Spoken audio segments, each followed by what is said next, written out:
Tabs let you highlight the apps, services, and files your team cares about right at the top of a channel, so everyone in your team can get to them. Every channel comes with 3 tabs by default.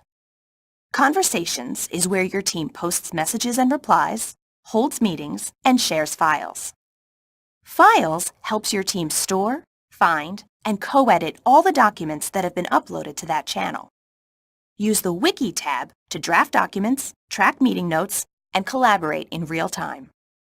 Tabs aren't just containers for your stuff. They're active places where your team can get stuff done.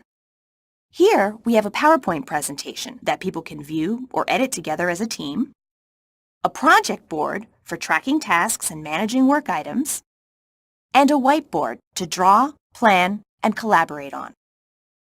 To add important tools to the top of a channel for your team, click Add a tab, the plus sign, next to the tabs.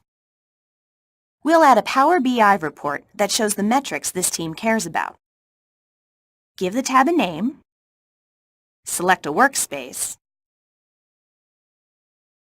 and a report. Check the box to post an announcement to the channel about this new tab. Then click Save. To get a direct link to a tab to share with your teammates, go to the top right corner and click More Options, then copy link to tab. To have a focused conversation about a particular app or file, away from the broader team conversation, click Show Tab Conversation.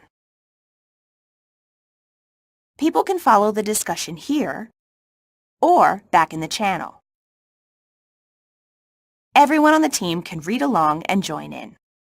With tabs, your team has quick access to the apps, services, and files that help you get work done together.